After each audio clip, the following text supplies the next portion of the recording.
Bismillahirrahmanirrahim. Assalamualaikum warahmatullahi wabarakatuh. Alhamdulillahirabbil alamin, wassalatu wassalamu ala asrofil mursalin wa ala alihi wa sahbihi wa mawalah. Qala Allah ta'ala fi kitabihil karim, a'udzu billahi minasyaitonir rajim. Bismillahirrahmanirrahim. Ya ayyuhalladzina amanu taqullaha wa kunu ma'as-shadiqin. Wa qala Rasulullah sallallahu alaihi wasallam, atakum Ramadan sayyidus suhur famarhaban bihi wa ahlan, ja'as siyamu bil barakat fa akrim bihi min zairin huwa'at. Shadaqallahul azim wa shadaqa rasuluhul karim. Allahumma arhamna bil Qur'an. Bismillahilladzi la yadurru ma'asmihi syai'un fil ardi wala fis sama' wa huwas samiul alim. Amma ba'du, ma'asyiral muslimin rahimakumullah, Bapak Ibu yang berbahagia. Alhamdulillah kita masih diberikan oleh Allah kesempatan ketemu meneh karo sasi Ramadan. Saking bingahipun Kanjeng Nabi Muhammad sallallahu alaihi wasallam menerima datangnya bulan suci Ramadan, Rasulullah berkenan memberikan ucapan selamat. Atakum Ramadan sayyidus suhur famarhaban bihi wa ahlan.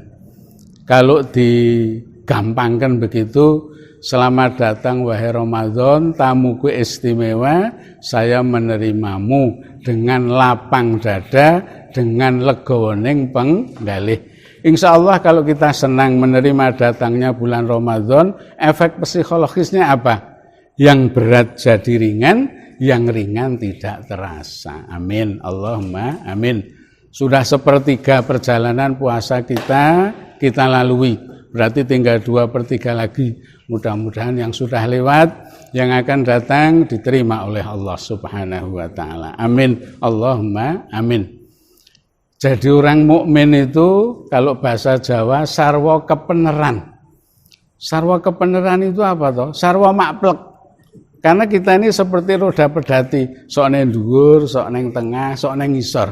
Bagi orang yang beriman, ketika kita berada di dalam posisi apapun, katakanlah sampai di bawah. Sekarang ini kan sedang menghadapi COVID-19, berarti kita sedang di bawah. Rasulullah memberikan jaminan, meskipun dalam posisi terpuruk pun kita akan memperoleh kebaikan. Maka kata Nabi, ajaban li amril mukmin, gumunake urusane wong mukmin. Inna kulla amrihi lahu khairun. Setiap urusan yang menyangkut dirinya akan memperoleh kebaikan. Ketika diberikan nikmat, sesuatu yang menyenangkan, kok bersyukur, dia akan memperoleh kebaikan. Sebaliknya, diuji oleh Allah dengan kesulitan, dia bersabar, ia juga akan menerima kebaikan. Subhanallah, posisi seperti ini tidak diberikan kepada orang lain, kecuali kepada orang yang beriman. Maka berbahagialah menjadi orang yang beriman, dalam posisi di atas, di tengah, sampai terpuruk pun kita memperoleh kebaikan apabila kita mensikapinya benar nurut tuntunan Allah dan Rasulullah sallallahu alaihi wasallam. Bapak Ibu yang berbahagia, ma'asyiral muslimin rahimakumullah. Dalam surat Al-Furqan ayat 27, 28, 29 Allah menceritakan besok pada hari kiamat ada sebagian orang, kategorinya orang zalim, orang yang tidak beriman kepada Allah Subhanahu wa taala. Dopodo gigit jari. Gigit jari itu artinya kecewa. Maka kalau kita zaman dulu masih kecil mendengar pengumuman bacaan, wah senang sekali. Semuanya ngeruduk, padahal ndok siji dibagi 20 saking susahnya pada waktu itu, ya. Tiwas antri ketunggone bacaane entek. Niku jenenge tiwas dandan ra etuk melu. Jadi istilah nyakot driji sebagai lambang kekecewaan itu sudah disinggung oleh Allah Subhanahu wa taala. Apa kata Allah? Wa yauma ya'addu dzalimu ala yadayhi yaqulu ya laitani takhottu ma'ar rasuli sabila. Ya wailata laitani lam attakhid fulanan khalila. Laqad adallani an dzikri ba'da idz ja'ani wa kana syaitanu lil insani khadula. Besok pada hari kiamat kata Allah, orang-orang zalim akan kamu saksikan gigit jari, nyakoti tangannya dewe-dewe karena kecewa. Kemudian dia berandai-andai, ya laitani takhottu ma'ar rasuli sabila. Alangkah indahnya hari ini kalau saya dulu menjadikan tuntunan Nabi sebagai jalan hidupku. Tapi kenapa saya mengambil jalan yang tidak benar? Ya wailata, ciloko temen awakku. Laitani lam attakhid fulanan khalila. Aku akan berbahagia sekali seandainya dulu aku tidak berteman dengan si A, si B, si C. Ternyata mereka jelomprongkan aku dari jalan yang benar. Na'udzubillahi min dzalik. Maka Ramadan menjadi tempat latihan yang sangat bagus untuk berkumpul dengan orang-orang baik. Menjadi lahan yang subur untuk melakukan amal soleh. Maka kalau kita kepingin iman kita tetap lestari, amal soleh kita tetap subur, Allah memberikan isyarat wa kunu ma'as shodiqin, bergabunglah dengan orang-orang yang benar, dengan orang-orang yang jujur, dengan orang-orang yang soleh. Masyaallah muslimin rahimakumullah, Bapak Ibu yang berbahagia. Suatu hari Rasulullah SAW ditanya, ya Rasulullah, kriteria teman yang baik itu seperti apa? Rasulullah memberikan jawaban yang pertama, man dzakarakum billahi ru'yatuhu. Apabila ucapannya, apabila pendapatnya, kalau sebuah organisasi, apabila program-programnya selalu mengajak kita ingat kepada Allah Subhanahu wa ta'ala. Jadi kalau kita sudah telanjur berteman, katakanlah ulat ya apa tuh? Sepiring berdua, saking akrabnya. Tapi kalau dia tidak mengajak ingat kepada Allah, kita harus mengambil langkah. Kita harus mengambil sikap putus hanya sampai di sini. Karena kita akan rugi besok pada hari kiamat. Na'udzubillahi min dzalik. Itu yang pertama kata Nabi. Orang yang ucapannya mengajak kita ingat kepada Allah Subhanahu wa ta'ala. Sudah tentu yang bisa menilai, yang bisa mengukur, sing iso ngregani diri kita masing-masing. Kemudian yang kedua, man zada fi ilmikum mantikuhu. Apabila ucapannya menambah pengetahuan kita, menambah ilmu kita. Katakanlah kalau itu sebuah paguyuban atau organisasi, program-programnya selalu mengajak ingat kepada Allah, selalu menambah ilmu kita dan wawasan kita. Nyun pangapunten, sebab banyak pertemanan aktif di organisasi, di paguyuban, ora tambah pinter malah tambah bodoh. Ora saya cedak karo Gusti Allah malah saya aduh. Na'udzubillahi min dzalik.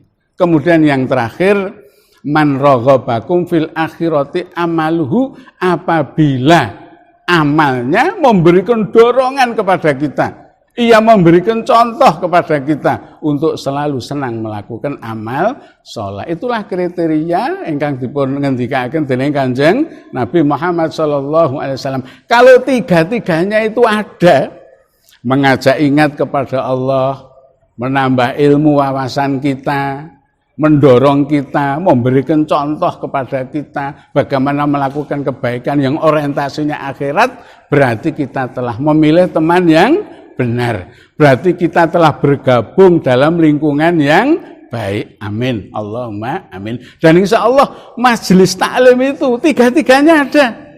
Maka tidak heran Rasulullah memberikan jaminan malaikat akan mengepakkan sayapnya, memberikan pelindungan, memberikan kenyamanan, mendoakan, bahkan memohonkan ampunan kepada Allah Subhanahu wa ta'ala kepada orang yang aktif berada di sebuah majelis taklim. Majelis taklim itu jelas ngajak ingat kepada Allah, Yen ora ya dikrutuki wong akeh, nggih. Sing nomor 2 pasti menambah ilmu dan wawasan. Yang ketiga mendorong, mensupport, mengajak kita untuk selalu melakukan amal soleh. Subhanallah. Ma'asyiral muslimin rahimakumullah, Bapak Ibu yang berbahagia, kulit wedhus itu kalau masih menempel pada wedhus ambune, ngerti kabeh, mesti perengus, nggih. Tapi setelah dikeleti, dibersihkan, dibawa ke masjid, menjadi background kaligrafi, semua orang memujinya, bahkan semua orang menciumnya. Karena apa? Pinternya kulit kambing memilih teman.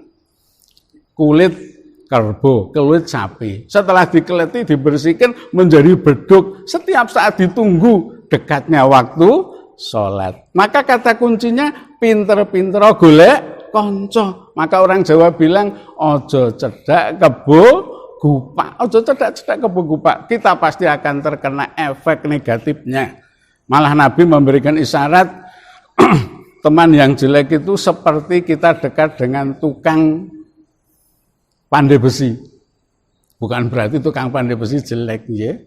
Paling tidak kita kena sumupe panas, senora lolalaline jadi terbakar. Maka pinternya kita memilih teman, memilih organisasi, memilih paguyuban menjadi kunci penting agar kita tetap berada dalam kebaikan. Maka Bapak Ibu juga harus menciptakan lingkungan yang baik. Ramadan ini manfaatkan, apalagi sekarang rata-rata stay at home, ya, manfaatkan. Sudah tentu Bapak Ibu yang menjadi ujung tombak dan ujung tombok agar anak-anak bisa kerasan di rumah, anak-anak bisa melakukan kebaikan, anak-anak bisa mencontoh dari kedua orang tuanya. Monggo Bapak Ibu yang tidak pernah traweh, nah ini manfaatkan untuk bisa traweh bersama. Bapaknya dadi imam gitu.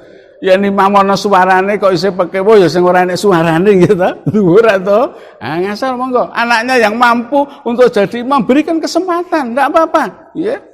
Kalau orang Jawa bilang kebon nusu, guda manfaatkan kebon nusu, enggak usah malu.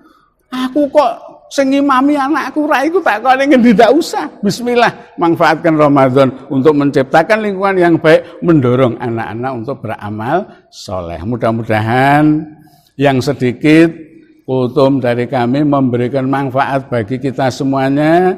Puasa kita diterima oleh Allah Subhanahu wa Ta'ala, dan Ramadan mengajarkan kepada kita untuk selalu menciptakan lingkungan yang baik, untuk berusaha mencari teman yang baik, paguyuban yang baik, supaya besok kita tidak gigit jari, supaya besok tidak kecewa gara-gara kita salah memilih teman. Ma'asyiral muslimin rahimakumullah. Bapak Ibu yang berbahagia, ketika kita keliru memilih teman, memilih lingkungan, maka kita akan mendapat kerugiannya. Jangan sampai ruginya besok. Kalau kita kepingin bertobat, kepingin menyesal, sekarang waktunya. Jangan seperti yang diisyaratkan oleh Allah tadi, ya laitani tahattu ma'ar rasuli sabila. Celaka awakku, indahnya seperti apa kalau saya dulu, nah, ketika hidup dunia menjadikan tuntunan Allah dan Rasulnya sebagai jalan hidupku. Alangkah indahnya kalau saya dulu berteman dengan orang-orang yang soleh, dengan orang-orang yang baik. Maka kata Allah, wa kunu ma'as shadiqin, hendaklah kamu bergabung, hendaklah kamu bersama dengan orang-orang yang benar, yang jujur, yang soleh. Bapak Ibu yang berbahagia, ma'asyiral muslimin rahimakumullah, kalau kita belum bisa menjadi orang yang benar, paling tidak kita mencontoh, kita mengikuti, berarti kita harus bergabung dengan orang-orang yang soleh. Mudah-mudahan puasa kita diterima, kita dijauhkan dari mara bahaya. Allahumma shalli ala Muhammad wa ala ali Muhammad. Allahumma ighfir lil mu'minina wal mu'minat wal muslimina wal muslimat al ahya'i minhum wal amwat innaka qaribun mujibud da'wat ya qadhiyal hajat. Allahumma taqabbal siyamana wa taqabbal jami' amalina bi rahmatika ya arhamar rahimin. Allahumma inna na'udzubika min sayyi'il asqam. Allahumma inni a'udzubika min sayyi'il asqam bi rahmatika ya arhamar rahimin. Wa sallallahu alal mursalin walhamdulillahi rabbil alamin. Assalamualaikum warahmatullahi wabarakatuh.